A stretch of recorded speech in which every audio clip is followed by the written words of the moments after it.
Welcome to social post. నేను నిహాల్. చాలా మంది చెప్తారు మ్యూచువల్ ఫండ్స్లో ఇన్వెస్ట్ చేయండి అని చెప్తారు. కానీ ఎలా ఇన్వెస్ట్ చేయాలి, ఏ కేటగిరీలో ఎంత ఇన్వెస్ట్ చేయాలి, దీని గురించి మాట్లాడడానికి వెళ్తే చక్ర దగ్గర ఉన్నారు. సార్తో మనం మాట్లాడదాం. Hello sir, welcome to social post. Thanks అండి. సార్, ఇప్పుడు మనం నార్మల్గా మ్యూచువల్ ఫండ్స్లో మనం ఇన్వెస్ట్ చేయండి అని అంటాం, కానీ మనం ఏ దాంట్లో ఎంత ఇన్వెస్ట్ చేయాలి? ఇతర మంచి క్వశ్చన్ అండి. మా దగ్గర చాలా మంది వస్తుంటారు క్లయింట్స్. ఆల్రెడీ జీరోతో ఇన్వెస్ట్మెంట్ చేశాము, గుడ్ యాప్లో ఇన్వెస్ట్మెంట్ చేశాము, ఆ పోర్ట్ఫోలియో చూడమని రివ్యూ కోసం వస్తారు మా దగ్గరికి. అయితే మేము గమనించిన వాటిలో ఏంటంటే చాలామంది ఇండెక్స్ ఫండ్స్లో పెడుతున్నారు, ఈటీఎఫ్లో పెడతారు, ఎక్కువ గోల్డ్లో పెడతారు, ఎస్ఐపిస్, అలాగే ఎక్కువ flexi cap, mid cap, small cap, అలా రకరకాలుగా అట్లీస్ట్ 20 ఫండ్స్లో ఇన్వెస్ట్మెంట్ చేస్తారు. వేరే నెంబర్ ఒక క్లయింట్ వచ్చారు నా దగ్గరికి.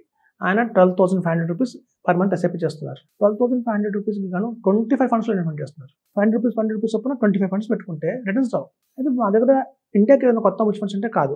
లాస్ట్ 1995 నుంచి కూడా అగ్రెసివ్గా మ్యూచువల్ ఫండ్స్ అయితే ఇండియాలో ఉన్నాయి. మీరు చూస్తే లాస్ట్ 20 ఇయర్స్లో మనం తీసుకుంటే టైం ఫ్రేమ్ తీసుకుంటే లార్జ్ క్యాప్ ఫండ్స్ ఏవైతే ఉంటాయో, నిఫ్టీ 50 కానివ్వండి, లేకపోతే మనకి నిప్పాన్ ఇండియా లార్జ్ క్యాప్ కానివ్వండి, అలాగే ఐసిఐసిఐ బ్లూ చిప్ కానివ్వండి, అవన్నీ కూడా 15% రిటర్న్ దాటలేదు. నిఫ్టీ 50 అయితే 13% రిటర్న్ ఇచ్చింది. మనం ఫార్ములా అనుకుంటాం 15 1 crore ఉంది, కానీ 1 crore కూడా చాలా మంది ఇవ్వలేకపోయాయి.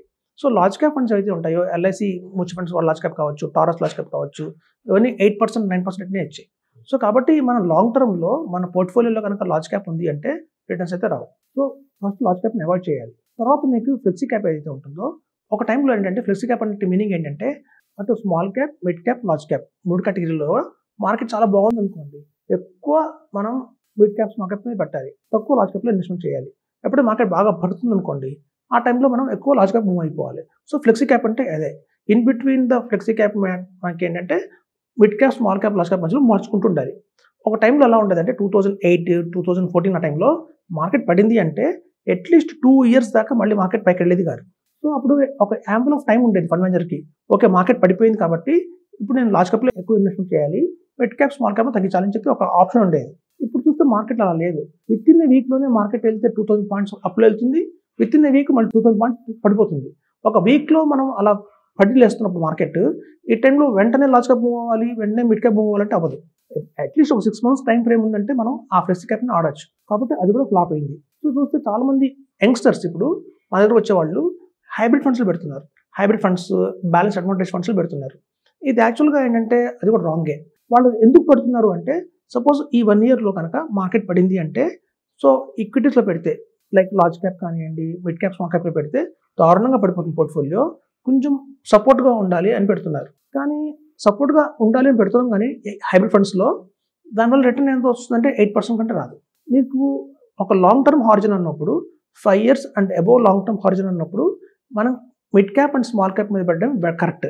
ఎందుకంటే ఎప్పుడు చూడండి, ర్యాండమ్గా మీరు తీసుకుంటే ఏదన్నా 5 years 2000 నుంచి 2025 దాకా కూడా ఈ మధ్యలో మీరు ఎప్పుడైనా ఒక ర్యాండమ్గా 2002 నుంచి 2007 కావచ్చు, 2014 నుంచి 2019 కావచ్చు, 2019 నుంచి 2024 కావచ్చు, ఎట్లా ర్యాండమ్గా 5 years తీసుకుంటే ఎప్పుడు కూడా మిడ్ క్యాప్, స్మాల్ క్యాప్ మంచి రిటర్న్స్ ఇచ్చాయి తప్ప పడిపోవటం, న్యూట్రిషన్ అనేది లేదు.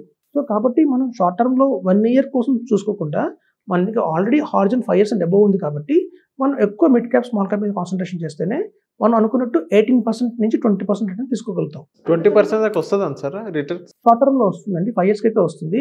ఏం ఫండ్ మీరు కనుక 10 years కొనసాగించారంటే 15కి పడిపోతుంది. మీరు ఇంకొక అడిషనల్గా 20 years దాకా చేశారంటే CAGR 12% వస్తుంది. ఎందుకని సార్? ఎందుకు అంటే మార్కెట్లో వాలటాలిటీ అనేది ఎక్కువ ఉంటుంది, నెంబర్ 1 కండిషన్. నెంబర్ 2 ఏంటంటే ఆ ఫండ్లో కార్పస్ అనేది పెరిగిపోతాయి. ఇప్పుడు చూడండి, ప్రతి ఒక్కళ్ళు ఎస్ఐపి వేస్తూ ఉంటాం. ఒకప్పుడు నిప్పాన్ ఇండియా స్మాల్ క్యాప్లో మీకు ఉంటే 20,000 crores ఉండేది, ఇప్పుడు అది 60,000 crores వెళ్ళిపోయింది. సో మీకు ఎంతకాలం ఉంటే ఇన్వెస్టర్స్ అంతమంది పెరుగుతూ ఉంటారు అదే ఫండ్లో ఉండి పెరిగినప్పుడు ఏమవుతుంది, దాని వాల్యూమ్ అనేది పెరిగిపోతూ ఉంటుంది. ఎప్పుడైతే 50,000 crores బియాండ్ ఒక వాల్యూమ్ ఒక ఫండ్లో వెళ్ళిందంటే దాని రిటర్న్స్ ఆటోమేటిక్గా పెరిగిపోతాయి అన్నమాట. సో కాబట్టి 2 reasons అయితే ఉంటాయి. లాంగ్ టర్మ్లో వాలటాలిటీస్ మధ్యలో చాలా అప్ అండ్ డౌన్స్ వస్తాయి.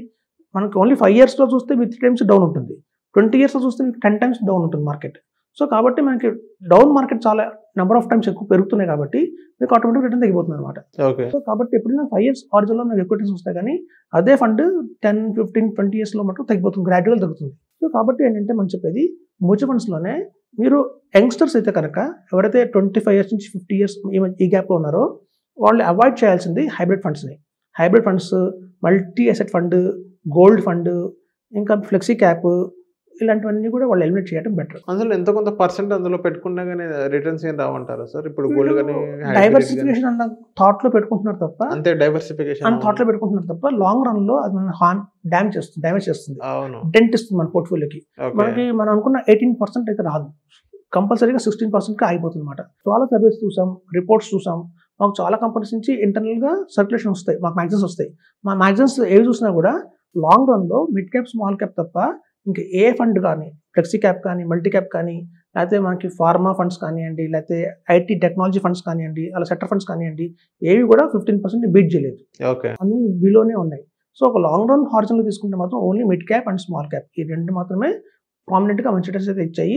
అందులో కూడా కొన్ని ఫండ్ హౌసెస్ మాత్రమే ఇచ్చాయి. ఇప్పుడు మీకు బెస్ట్ ఎగ్జాంపుల్ గ్లోబల్ ఫండ్స్ అంటారు. గ్లోబల్ ఫండ్స్ అంటే ఇండియాలోనే కాదు, బయట ఫారెన్ కంట్రీస్ లో కూడా ఇన్వెస్ట్మెంట్ చేసే ఫండ్స్ కొన్ని ఉన్నాయి. యాక్సిస్ వాళ్ళది ఏషియా ఫండ్ ఒకటి ఉంది. అంటే వాళ్ళు ఇండియాలోనే కాదు, చైనాలో కూడా, జపాన్లో కూడా ఇన్వెస్ట్మెంట్ చేస్తారు. మీరు లాస్ట్ 15 years లో దాని రిటర్న్ చూస్తే 8% ఉంది. 8% అంటే పబ్లిక్ రిటర్న్ కూడా రాలేదు మనకి. సో కాబట్టి మనం ఒక యాప్ ఓపెన్ చేసామా, మ్యూచువల్ ఫండ్స్ ఇన్వెస్ట్మెంట్ చేసామా అంటే మనం కోటీశ్వర్లు అయిపోవండి. బెస్ట్ ఎగ్జాంపుల్ చెప్తాను. చూడండి, బైపీసీ గ్రూప్ 2 lakhs మంది బైపీసీ గ్రూప్ తీసుకుంటారు, కానీ అందులో డాక్టర్లు ఎంతమంది అవుతారంటే 2000 మంది అవుతారు. సో 2000 మంది డాక్టర్లు అయ్యారు, కానీ తీసుకున్న ఎంతమంది తీసుకున్నారంటే 2 lakhs మంది తీసుకున్నారు బైపీసీ గ్రూప్. సో మనం ఒక యాప్ ఓపెన్ చేసి ఒక ఎస్ఐపి మొదలుపెట్టామంటే దాని అర్థం మనం కోటీశ్వర్లు అయిపోయాం కాదు. సో కొన్ని కోట్ల మంది ఎస్ఐపి ఓపెన్ చేస్తున్నా అల్టిమేట్ కోటీశ్వర్లు అయ్యేది మాత్రం చాలా ఫ్రాక్షన్ పీపులే ఉంటారండి. సో అది ఓన్లీ ఒక ప్రాపర్ ఎక్స్పీరియన్స్తోనే మనకి తెలుస్తుంది ఎలాంటి ఫండ్స్ తీసుకోవాలి, ఎట్లాంటి కంపెనీస్ని మనం చూస్ చేసుకోవాలి. ఫండ్ మేనేజర్స్ కూడా మారిపోతుంటారు. ఒక టైంలో మోతిలాల్ ఓస్వాల్ చాలా ప్రామినెంట్గా చాలా బాగుండేది. ఎందుకు అంటే ఆశిష్ సోమయ్య ఉండేవాడు. ఆశిష్ సోమయ్య అన్నాడు చాలా మంచి ఫండ్ మేనేజర్.